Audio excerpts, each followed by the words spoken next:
Hey guys, Deathcrank here, and today's video is going to be about Izumo Kamiki and explaining why her character was misunderstood and widely overlooked. I'm going to say one thing, some of these might sound out of nowhere when I'm talking, but that's because there's no bridging actions to go between them. Her character isn't the most important to the series, therefore she doesn't always have a critical meaning in some of these arcs. So it'll go from like, Izumo fought the ghoul to like half the arc later in a different event. Now, please excuse that. I tried my best. I am not a good writer. I fully acknowledge that, but I still hope we can get some form of satisfaction from this video. So let's start this by giving some information on her heritage.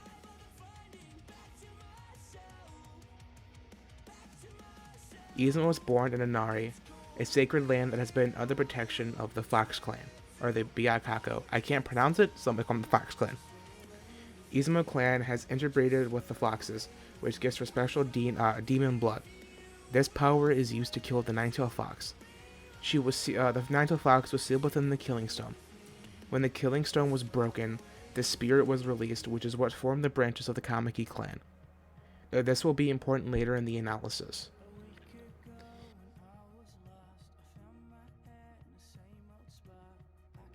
Now let us skip to the first time we see Izumo's personality. She was, well, let's put it lightly, her personality was abrasive like someone rubbing sandpaper on her. That's besides the point. Let me go in depth on her actions early in the series, starting with her treatment of Shiami. When she first met Shiami, she was bullying her, being a degrading asshole to Shiami. Once Shiami asks Izumo to be friends, she uses Shiami like a slave. Now, important information about Izumo is she is a tamer. You need a strong will with no wavering in your resolve. If you waver, you will be attacked. You will be killed by your own summon. That is important for the fact that Izumo doesn't like picking on people. She hates bullying people. In fact, she despises it. She uses it so no one will get close to her or attempt to be her friend. She spent her entire childhood being mocked for being a medium. Izumo saw a ghost. Creepy, I bet she's lying. She doesn't have any friends. She just wants attention. She's always alone. She is thinking back on this, which causes her heart to waver right before she fights the ghoul that just invaded the girl's bathroom. The ghoul attacks Paku and Izumo. She calls out to Shiami to help Paku from necrotizing from the ghoul's temptaint. A temptaint is basically a demon's power invading the body, causing you to be able to see demons. This is when we get to see genuine character growth, and we get to see through her, I guess I'm going to call it facade. I don't know if that's the right meaning of the word. If it is, I'll put that up on the screen or not. I don't know. I don't have the answers. Later the next day, after Ren and them save them, she thanks Ren for not telling anyone she was crying, basically trying to hide the fact that she loves her friends. She thinks she is a bad person, once again showing how insecure she is. As school goes on, she is losing focus on her task, even though she is a show-off by nature, and she is in the top of the academic scoreboard. Bon finishes the scriptures that she could not. She then berates him for being a show-off, saying memorization has nothing to do with being smart. While Aryas are busy chanting, they are defenseless. Their party has to protect them, they are just baggage. A bit later, she mocks Bon's goal of trying to kill Satan. This is when we get a flashback of Izumo's past for the first time when we see her mother as a Nine-Tailed Fox. A little while later, Yukio makes them sit in a room with baryons, which are basically rocks that over time weigh you down. Bon and Izumo fight. Bon says she has a rotten personality, which she agrees with. He then says she drives everyone away, which causes her to get flustered. A ghoul attacks them as they are sitting there. Ren runs away to try to find the source of the ghouls. Izumo shows another slip in her character as she is scared and worries about them. Shiami makes Izumo realize she is acting differently as she summons Mike and Ook to protect them as they work together. Her facade is slipping again.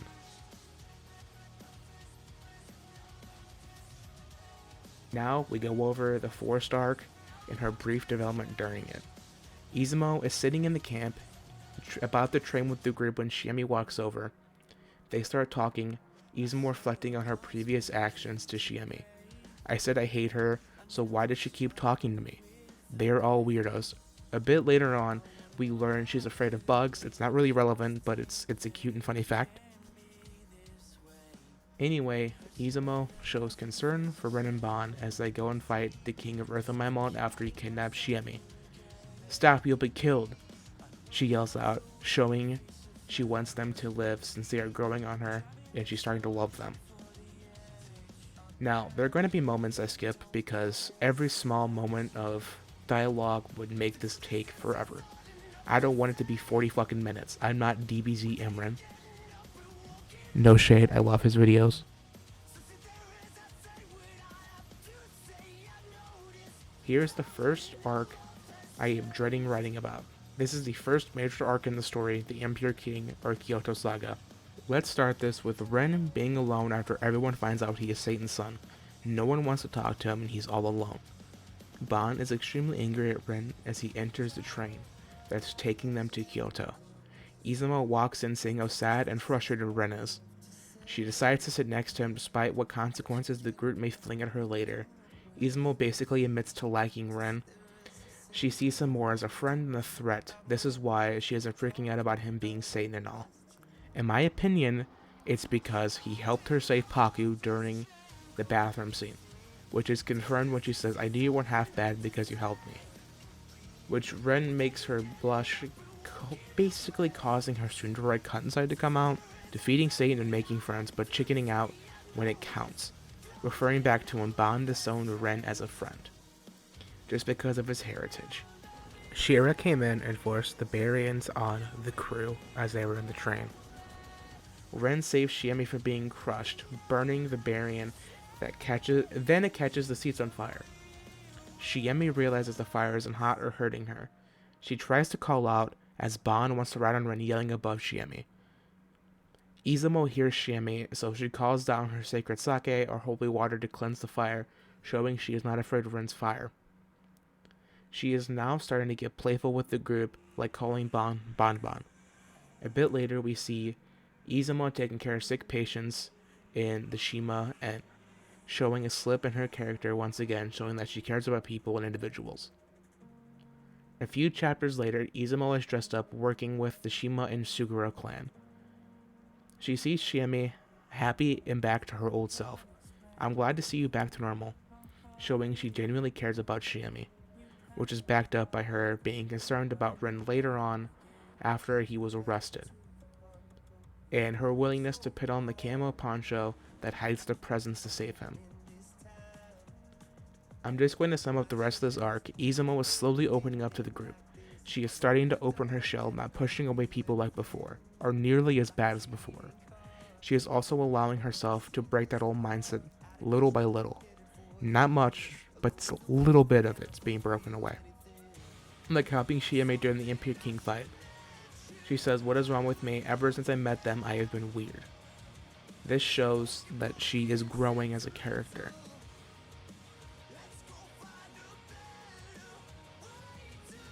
Now we skip directly to the Seven Wonders arc.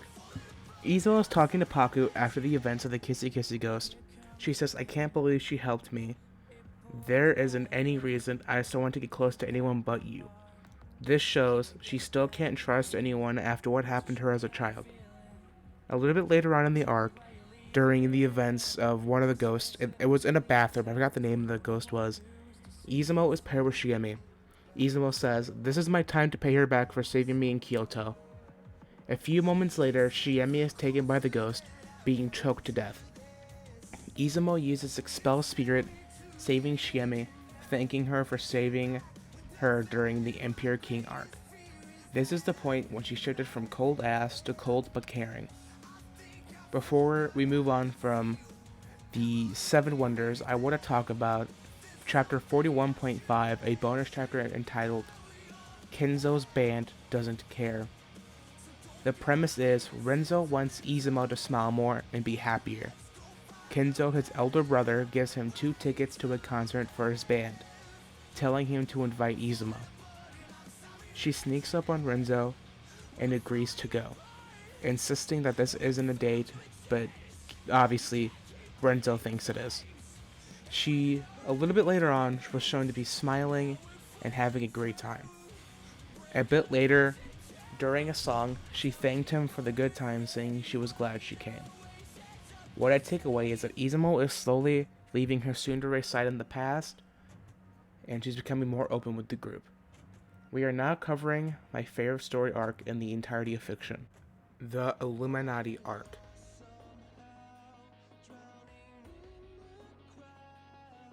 We start when we see Izumo coddle Mephisto as a dog. She doesn't know it's him, but still it's a cute moment for the adorable fox girl. A little bit later on, one of the first things we see is one of the last 7 wonders that they fight. Kanekamaru tells Izumo she needs to be more of a team player. She gets flustered but doesn't fight back, a stark difference to earlier. After this moment, Izumo and the group follow Ren as he delivers eye drops to his friend that can see demons but hates it, showing that Izumo does care about Ren and her friends. After that, we skip a little ahead. Mephisto is planning this giant, extravagant festival to bring everyone together and set forth his plan of the Illuminati attacks. So when the boys find out about the festival, they freak out as Shima asks out Izumo. She politely rejects him, telling him that she needs time to study for her certification exam. The full reasoning for her needing that certification exam is explained later, so I'll touch on it in a bit. The first day of the festival, Izumo is approached by Ren, who asks her to help him man this little restaurant thing he has going on. On the second day of the festival, Izumo helps Ren and puts on the cutest fucking outfit I have ever seen. We see her get flustered at the thought of Ren asking her for help. It's kind of like she's developing some sort of feelings for him, and yes, I'm the next Izumo. Fuck off. We see later as she approaches the stand, one of her teammates or classmates approaches her, the one with the puppet. He says, I need you to go with the Illuminati, something along those lines, and tries to force her by fighting her. This is when we find out the Illuminati are trying to capture Izumo for experiments for the Nine-Tailed Fox DNA that she has. A little bit later, as during the chase, she jumps off a railing, showing even with the clothing she is wearing, she is an adept parkour, user, and physical fighter, despite being a tamer and Arya. Izumo gets blown off of Shima's shoulders after he tries to rescue her. She gets up and says she is sick of being a burden. She is then knocked out by Yamanataka as Shima grabs her. The Yamanataka is the black flame of Gehenna which burns the soul, not the physical body. How Yamanataka works is by taking Satan's energy and converting it into black flame. It's basically one half of what the blue flame can do.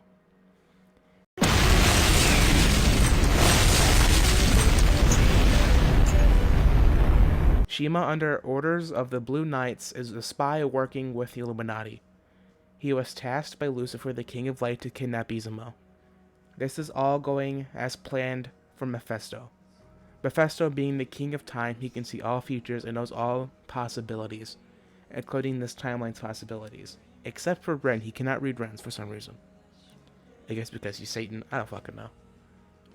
A little bit later on, as Shima and them are transporting her to the Illuminati base, Izumo is having a nightmare about her mother. Help me, Izumo. I try so hard. I am never happy. You are so mean. You are my daughter but won't help. I'm the unhappiest person in the world. Izumo then angrily retorts, I hate you. Every single thing is your fault. We then see her sister for the first time, named Tsukumo. She holds Tsukumo and says she is the most important thing in her life. To save everyone some trouble and myself, because I'm not a good writer, like I said, I will not be covering every singular moment she has in this arc, unless explicitly shown for character growth or plot importance. Now let's continue on to the first time we see the main villain of this arc. For the first time since she was younger, she saw her mother in Gidoen, the main baddie of the arc. Gidoen threatened to use Tsukumo instead of her, which forces Izumo to agree to do the clinical trial, as they call it, in place of her little sister. Izumo asks Shima to stay with her, which is a firm character break and a long string of developmental moments for her. Here's where we find out about Izumo's troubled home life. Her father was never around and left. Her mother was ostracized and looked down upon for her previous actions in life. We then see what would form Izumo's cold but fleeting fake exterior of armor that protects her fragile mental state. We see Izumo at a young age practicing her nine-tailed fox dances, trying to be the next tamer of the deity known as the nine-tailed fox, obviously. This is the moment when everything goes from cute family to fucked. Gidoan approaches Izumo as the spokeswoman for the Illuminati tells Izumo about the Illuminati and what they plan to do. She tells him to fuck off and stay away from the fox and the killing stone.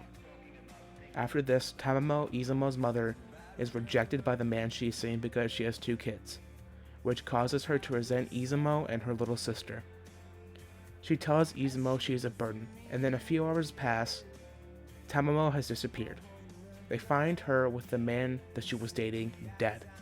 The nine-tailed fox possessing Tamamo made her kill the man. Tamamo blames everything on Izumo, scarring her for life. This is when she calls the Illuminati. That brings us solidly up to where we are today. The mission to rescue Izumo from the crazed Illuminati researchers. A little bit later, she saw her mother bound to a chair getting experimented on. Izumo blames herself for relying on others as the main reason for all this. She falsely believes this murderous intention and untrusting facade is the real version of her, which causes her to do some badass shit to break free from the Illuminati. After the close quarter combat, she summons Mike and Ook trying to escape captivity. Shima catches up with her, vaporizing Ook's leg with the black flame.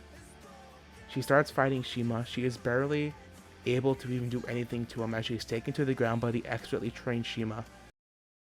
FBI, open up! Mike and Ook go to protect her, giving her a chance to escape, but Shima uses the black flame to evaporate them.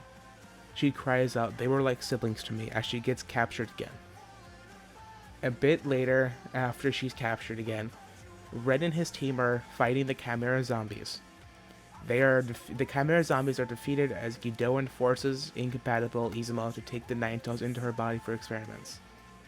As they're going to transfer her, Ren tries to help her. She rejects it as she completely shuts everyone else out as she had reinforced her false narrative in her head. A little bit later, she does the dance that she has been practicing since she was younger. This dance quells and conquers the Nine-Tails. Izumo expectedly fails as she is not compatible with the demon.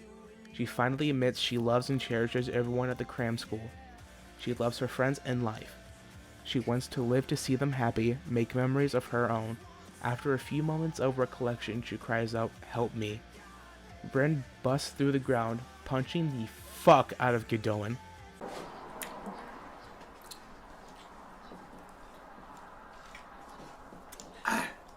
Izumo fights her mother while the Nine-Tails does. We get exposition on why she never trusted anyone as her mentality crumbles around her. Tamamo grabs Izumo's head and says, "You are my treasure, Izumo," causing Izumo to break down, admitting she was wrong about her mom and her mindset. Izumo finally accepts herself, or while her summons begging for strength to kill the demonified Gidoan. After Mike and Ook appear, after being vaporized by Shima's Yamanataka, she hugs them closely. They say, "We've been waiting for you, idiot. How long was it going to take for you to summon us?" After the hug, she asks the team to back her up as she prepares to fight Gidoan. This is significant growth of her character. Before this, she refused to rely on anyone, let alone Ban, Kon, Rin, and Yukio, as well as Shiami. She defeats Gidoan and the Nine-Tailed Fox along with her old mind state. I really hope you guys could see the drastic change in her character, what causes mental state, and why she's misunderstood by the general anime onlys and manga readers in general, as only a cold heartless bitch and annoying. Now before I end the video, I want to go over one more speech with Shiami in the hospital, as well as her sisterhood with Shiami. A little while after Lucifer domes Gidoan, Izumo is given a key to Tsukumo. She goes to visit Tsukumo. Tsukumo was too young to remember anything about Izumo, but she remembers the doll. Izumo hands her the doll and leaves, happy enough that she saw her sister alive, happy, healthy. She walks back into the hospital room, telling Shiami everything. Shiami tells her about Paku and how Izumo was jealous of the homes they grew up in and the families they had, since she never had a functional family at home herself. This is why Shiami is happy to see Izumo opening up This is when the real growth starts, but I'm not here to discuss all of the series. Not equipped enough to do that, if that makes any sense. But I will discuss this one last moment. We see later in the story, Shiami is clueless on love, so Izumo spends the night teaching her about emotions with her favorite rom-com mangas. It's a small thing, but shows how far these two have progressed as friends. Alright guys, that concludes this video. I hope you guys liked it. I hope this spoke for itself, and that I don't need some pretentious ending to make me sound like some pseudo-smart or pseudo-psychologist. That being said, like, comment, subscribe, Death Crank out. Peace.